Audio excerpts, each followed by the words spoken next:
Bonjour et bienvenue à tous dans cet épisode numéro 2 des mystères de l'univers.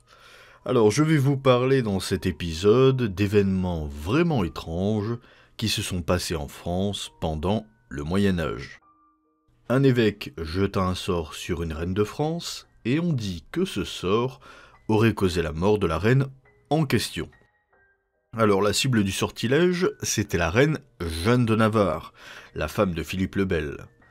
Mais avant de comprendre comment c'est arrivé, il faut connaître le début de l'histoire. Nous sommes dans le royaume de France, en l'année 1305, plus exactement le 4 janvier, dans la Champagne, qui est une province française. C'est l'hiver et la neige a recouvert l'ensemble du paysage de la région. Les gens de Troyes restent près de leur cheminée pour éviter d'être frigorifiés, et au palais épiscopal, on peut supposer que l'évêque en a fait de même. On l'imagine près de la cheminée, avec un bol de vin chaud et une grosse couverture. Il a même fait tirer tous les volets pour que le froid pénètre le moins possible dans le palais. À moins que ce ne soit pour cacher de bien sombres projets. Car derrière ces volets fermés, en réalité, à l'intérieur du cœur de l'évêque, se cachent les plus noires intentions. Il est 4 heures de l'après-midi, et deux mystérieux cavaliers sortent des écuries du palais épiscopal, pour faire route vers les périphéries de la ville de Troyes. Ils sont vêtus d'épaisses tuniques et ont de larges feutres noirs, qui sont des chapeaux de l'époque, pour les protéger du froid. L'un d'eux se nomme Jean de Fay, et c'est un jeune moine jacobin. L'autre, bien plus gros que le premier, un regard mauvais, semblable à celui d'un tueur, et il a des mains qui ont servi pour le vice. C'est l'évêque de Troyes, Messire Guichard en personne. Et ces deux étranges personnages ne s'apprêtent non pas à s'adonner à la magie ou à l'alchimie, à la manière des initiés, mais ils vont bien verser dans la plus odieuse des sorcelleries. Car Messire Guichard a en vérité un bien sombre projet à accomplir contre la reine de France, Jeanne de Navarre, la femme de Philippe le Bel. Et pour comprendre d'où vient sa haine contre elle, il nous faut revenir 3 ans en arrière en 1302. Un scandale va éclater à la cour de Blanche de Navarre, qui est la comtesse de Champagne et la mère de la reine Jeanne de Navarre. Dans ce scandale, le problème c'est qu'un certain Jean de Calais est accusé de détourner l'argent du royaume, et la reine Jeanne, à tort ou à raison, va alors accuser l'évêque de Troyes, qui a déjà une mauvaise réputation, d'avoir aidé Jean de Calais dans sa fuite. Il se défendra contre les accusations de la reine en clamant vigoureusement son innocence, mais rien n'y fait. Messire Guichard, évêque de Troyes, sur ordre de la reine, est chassé du conseil du roi. Quelques jours plus tard, le 2 mai 1302, un étrange événement va se produire. Blanche de Navarre, la mère de Jeanne de Navarre, va mourir, atteinte par un mal qui est, dit-on, de provenance inexplicable, alors que sa santé était réputée parfaite. Le peuple va alors s'empresser d'accuser Messire Guichard de se livrer à des pratiques de sorcellerie et d'avoir fait disparaître Blanche de Navarre par les plus noirs sortilèges. La reine de France, Jeanne de Navarre, va utiliser cette opportunité pour faire accuser de plus belle l'évêque, et va aller jusqu'à ordonner une enquête. L'enquête ne donnera point de résultat sur le présumé meurtre de sa mère, mais, dans son acharnement, Jeanne de Navarre va alors exhumer un terrible secret. Messire Guichard, évêque de Troyes, est très vraisemblablement l'auteur de 4 meurtres. La police le soupçonnait déjà d'avoir assassiné le curé de Lebrecelle, puis un pêcheur à la ligne, et enfin 2 paysans. Alors elle est très contente de sa macabre découverte. Jeanne de Navarre va ordonner une nouvelle enquête contre l'évêque. En apprenant la procédure lancée contre lui, Messire Guichard va entrer dans une colère noire, va maudire la reine, la traitant de garce et lui promettant la mort. Pour ce faire, il décide d'envoûter la reine. mais il a besoin pour cela de praticiens des arts noirs. Il va faire appel à une femme du nom de Margueronne de Bellevillette et d'un certain Regnault de Langres, que l'on surnomme l'ermite de Saint-Flavie parce que c'est un étrange personnage qui vit dans les bois de Coudray, près de Marcilly, le Hayet. Et c'est vers cette destination que chevauchent l'évêque et Jean de Fay, le jeune moine jacobin. Alors, après avoir parcouru la campagne et pénétré dans la forêt, les deux hommes s'arrêtent devant une cabane sordide, le lieu qui est en fait le lieu de rendez-vous pour accomplir leur sinistre méfait. Regnault de Langres sort de la bâtisse et vient accueillir les deux visiteurs et leur dit que Margueronne, la sorcière, les attend. Ils entrent, et Margueronne, en les voyant arriver, lève les yeux sur eux et leur demande « Avez-vous ce qu'il faut ?» Le jeune moine, Jean de Fay, va alors prendre, caché sous sa tunique, un morceau de cire et le tend à Margueronne, qui jette le morceau dans un pot d'eau qui chauffe sur le feu.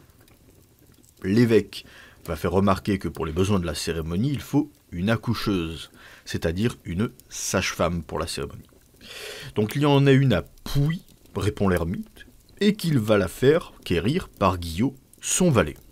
Alors le valet, qui n'est qu'un jeune paysan, exécute l'ordre qu'on lui a donné, et il part en direction du village voisin.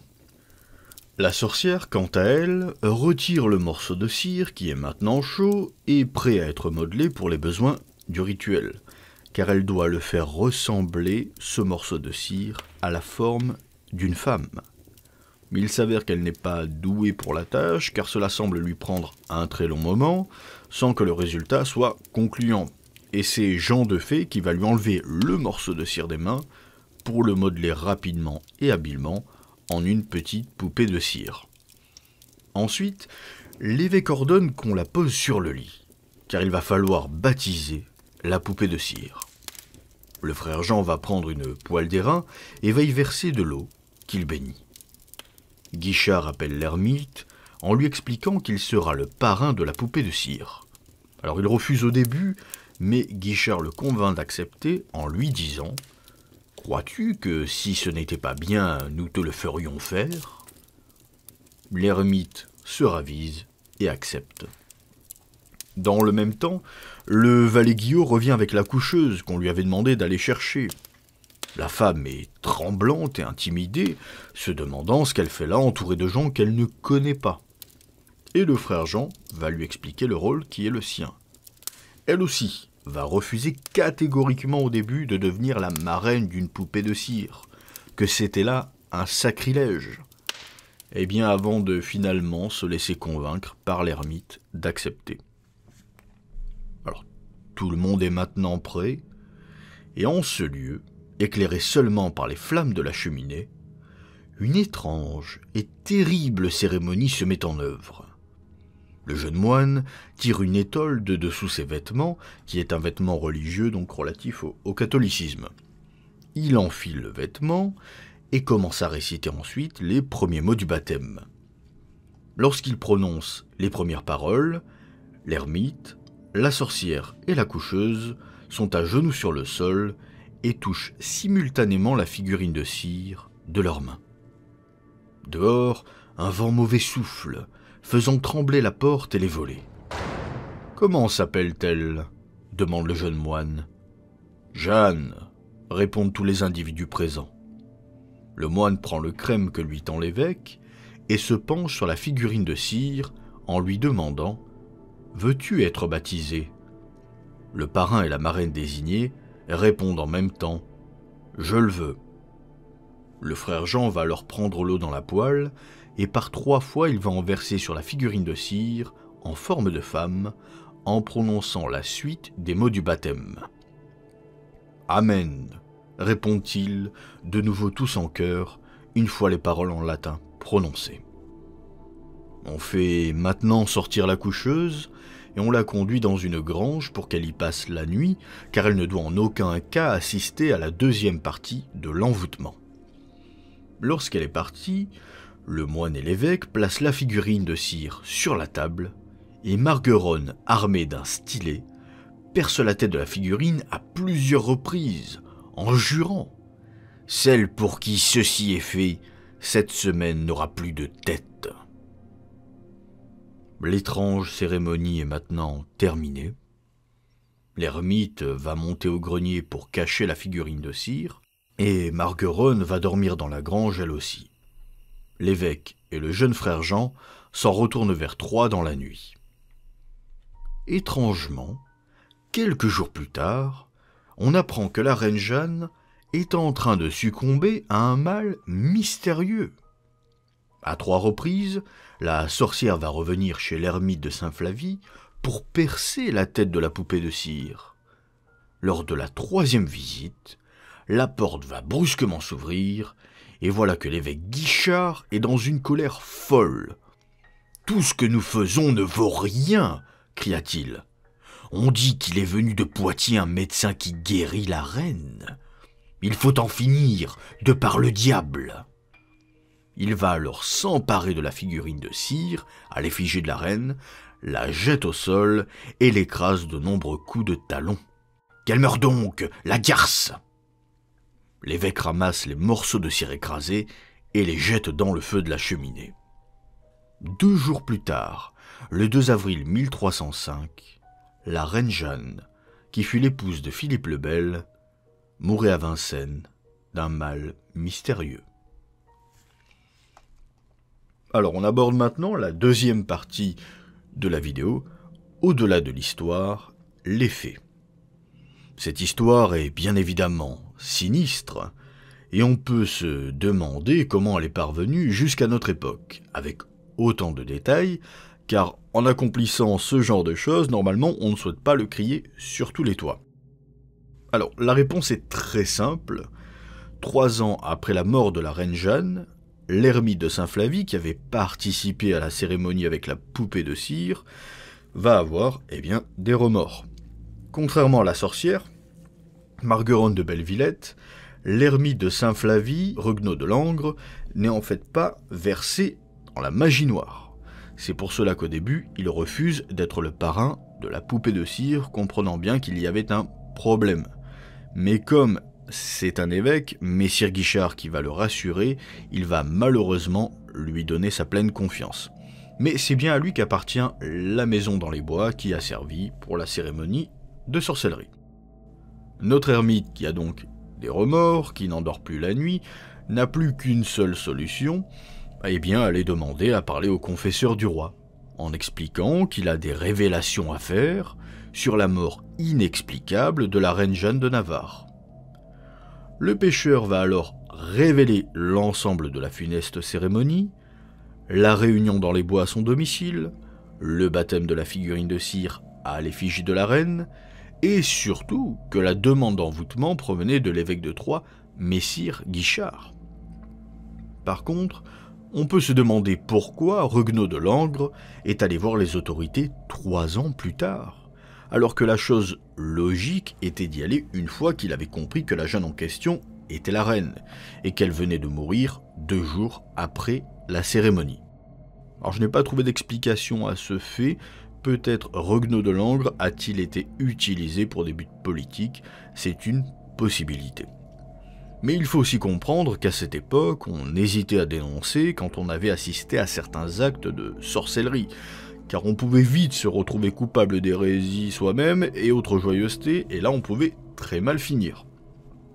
Le lendemain de la déclaration de l'ermite, tout le monde est arrêté. L'évêque de Troyes, le frère Jean, et la sorcière, sur ordre de Philippe le Bel. Les accusés vont nier de s'être livrés à de telles pratiques, et l'affaire va traîner pendant des années. Grâce au procès, aux enquêtes et aux rapports, on va en apprendre de belles sur l'évêque de Troyes, Messire Guichard. Non seulement il a assassiné les 4 personnes dont on a parlé dans l'histoire, on rappelle, le curé de l'Aubrecelle, un pêcheur à la ligne, et les 2 paysans. Mais ce n'est pas tout. Et non, pourquoi s'arrêter en si bon chemin?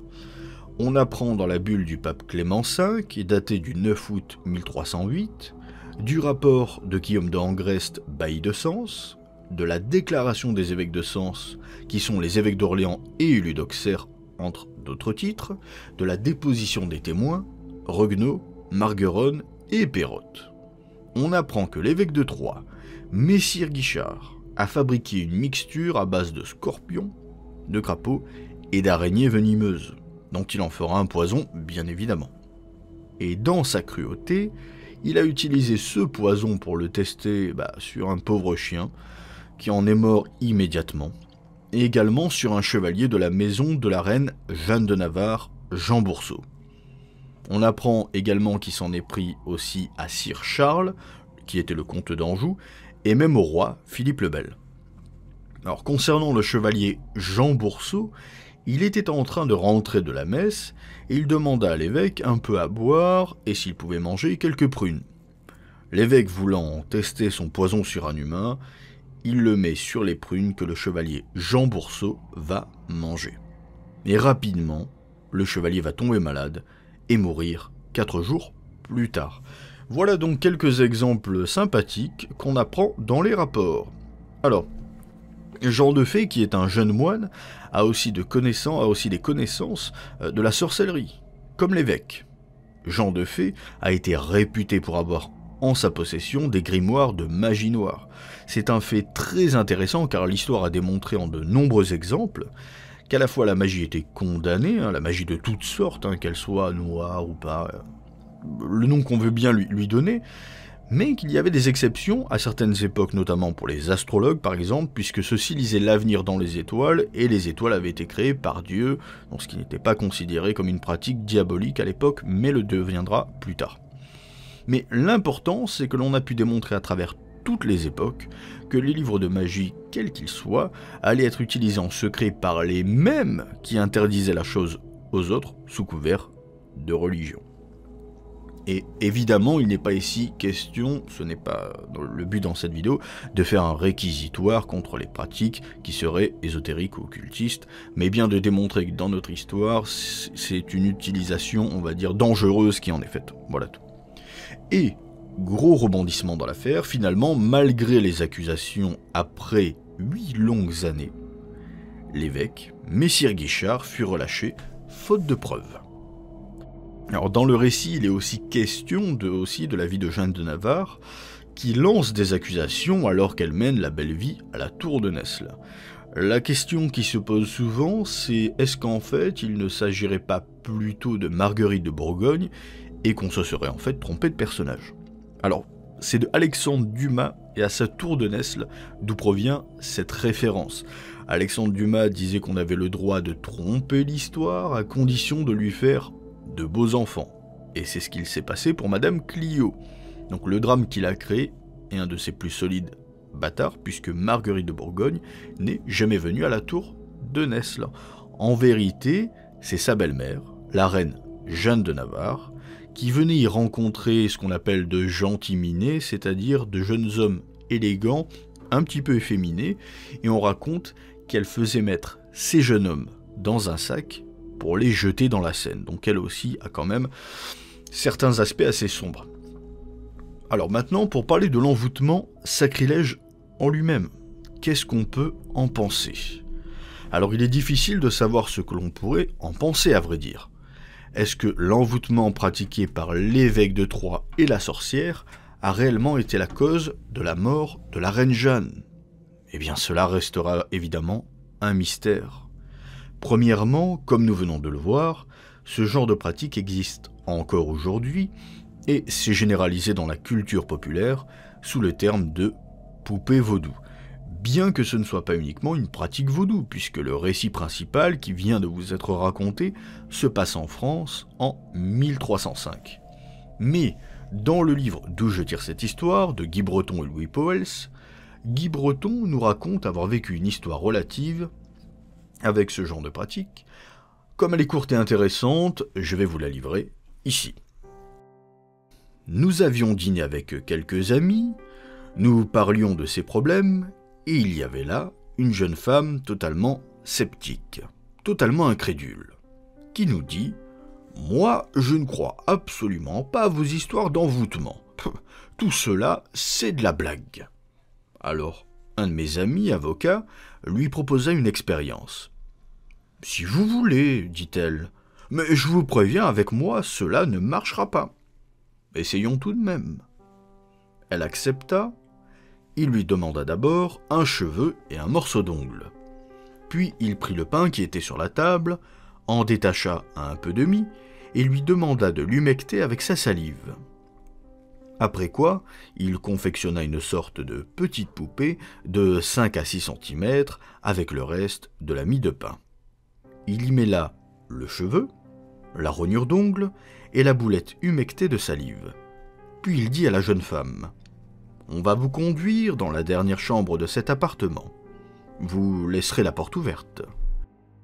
Vous vous allongerez sur le lit et vous nous direz tout ce que vous ressentez.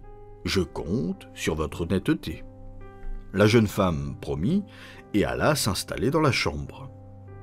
Alors, l'avocat pétrit la figurine de mie de pain en prononçant des paroles incompréhensibles. Pendant ce temps-là, dans la chambre, la jeune femme riait aux éclats et disait « Je ne sens rien, je ne sens toujours rien. » Alors, l'avocat prit une allumette et l'enfonça lentement sur l'épaule droite de la figurine. Aussitôt dans la chambre, on l'entendait crier « Oh, j'ai mal à l'épaule droite !» L'avocat appuya ensuite sur le genou gauche. Immédiatement, la femme réagit. « Je sens quelque chose au genou gauche. Ça me fait très mal.